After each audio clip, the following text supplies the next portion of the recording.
क्या उत्तर प्रदेश में पंचायत चुनाव 2026 आगे बढ़ सकते हैं? क्या इसके पीछे कोई बड़ी राजनीतिक रणनीति काम कर रही है?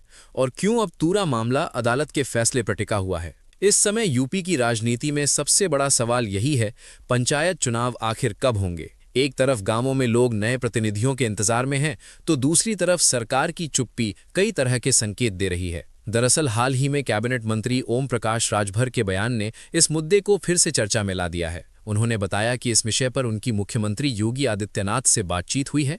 राजभर के अनुसार मामला फिलहाल हाईकोर्ट में विचाराधीन है और सरकार कोर्ट के फैसले का इंतजार करेगी।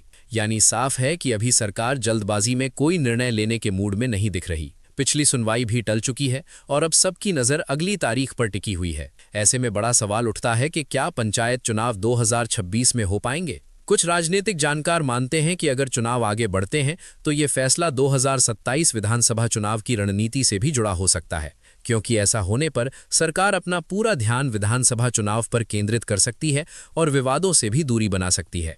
लेकिन इसका सबसे ज्यादा असर गांव की जनता पर पड़ेगा, जो नए पंचायत प्रतिनिधियों का इंतजार कर रही है। इसी बीच ये चर्चा भी तेज हो गई है कि मौजूदा पंचायतों का कार्यकाल बढ़ाया जा सकता है।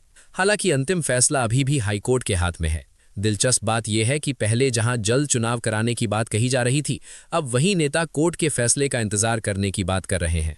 तो अब सबसे बड़ा सवाल यही है, क्या पंचायत चुनाव 2027 के बाद होंगे या फिर ये सिर्फ कानूनी प्रक्रिया का हिस्सा है? आप इस पूरे मुद्दे पर क्या सोचते हैं? अपनी राय कमेंट में जरूर बताइए।